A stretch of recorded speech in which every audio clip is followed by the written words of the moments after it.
Beyond the Mic with Sean Dillon. We're joined on the Starline by an Emmy-nominated producer, writer, and podcaster.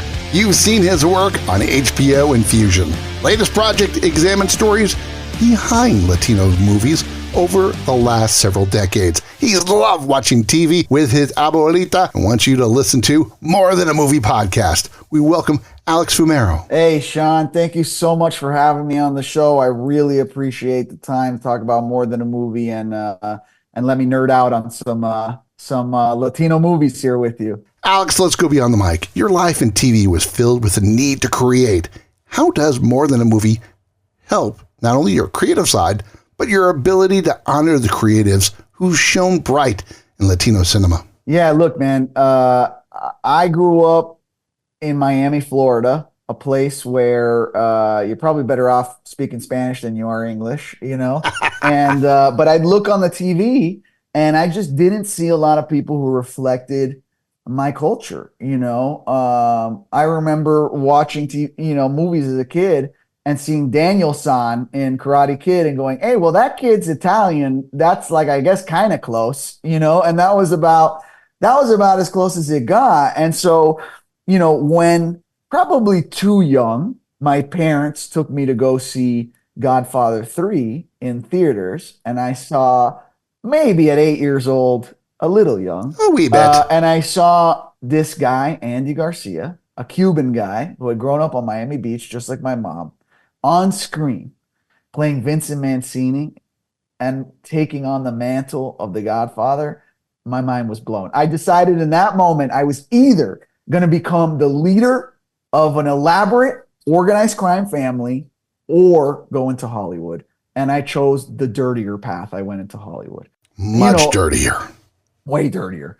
It meant a lot, in all honesty, you know, to see Andy in that role, especially as I got older, you know, and I'd see movies like Scarface, and no shade to the people who were involved there. But, you know, I think it's fair to say that might have been a bit of brown face, you know, especially since Al Pacino literally used brown makeup to make himself look darker, you know, and sounded nothing like a Cuban person. And so I was just really looking for these movies that felt authentic, you know, and now, having made some documentaries about some of the most iconic Latino figures, you know, in history, like Walter Mercado in Mucho Mucho More, or Menudo in Menudo Forever Young, I really wanted to honor these films. And so I got to talk to a Texas boy, Lou Diamond Phillips, you know, who's Filipino, but Filipino Native American, but I say, you know, he's an honorary Latino, and his role in La Bamba, and a number of other, you know, people that I kind of idolized, about what it was like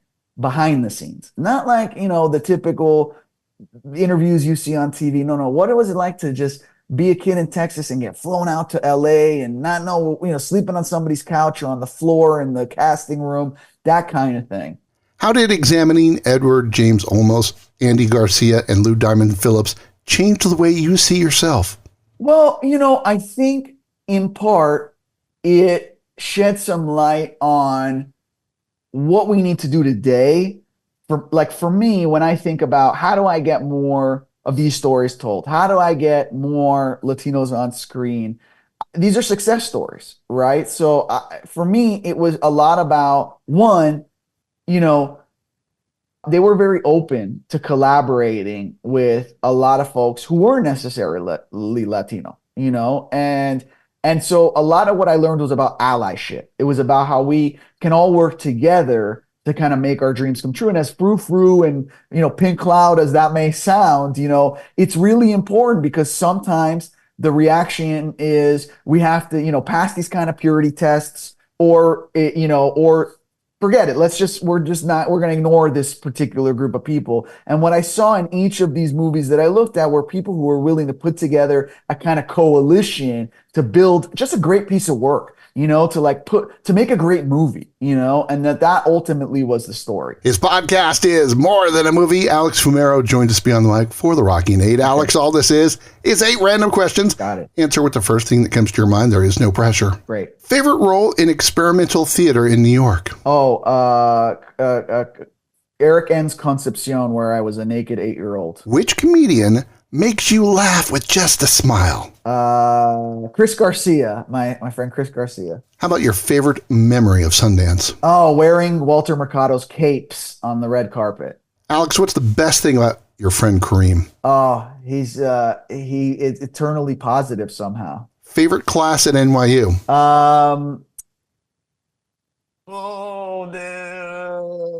I did a masks class where you put on masks and rolled around on the floor and acted really weird. Wasted all my parents' money. What's the best thing about your dog? Oh, just loves to snuggle. Golden Doodle loves to snuggle. What's the one sports memory you will always remember? Oh my God, Ray Allen hitting that corner 3 for the Heat in Game 6. What's the best thing about your wife? Oh man, she is the best mom. I'll have to say we have an 8-month-old baby and she just kills it. I couldn't do it without her. Alex Fumero from More Than a Movie joins us beyond the mic. Well, let's sneak in a couple more. How did your immigrant parents shape you to be the man you are today?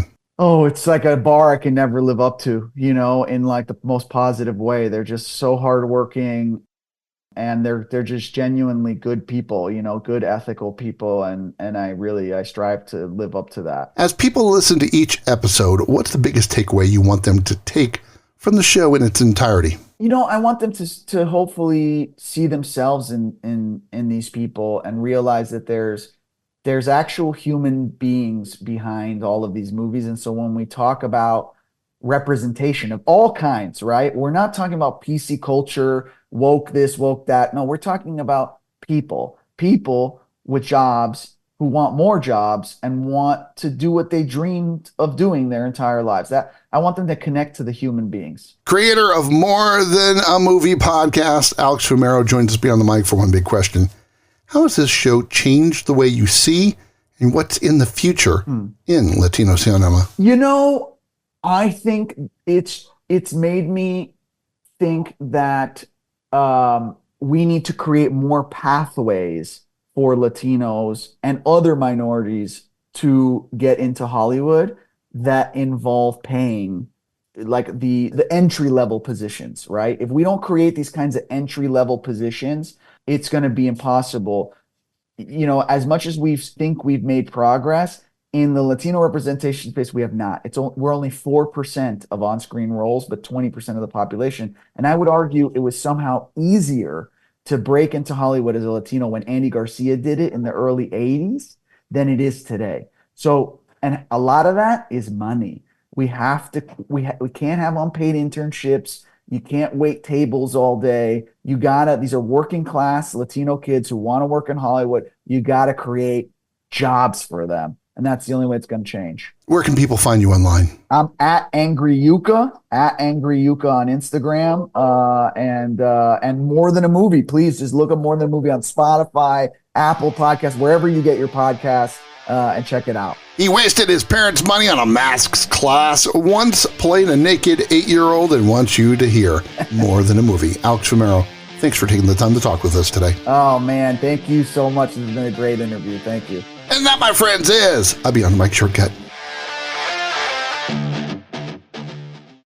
If you're enjoying these conversations, please check out another Beyond the Mic episode to find more actors, artists, and people you need to know. We'd also appreciate a like and subscribe on the Good Pods app.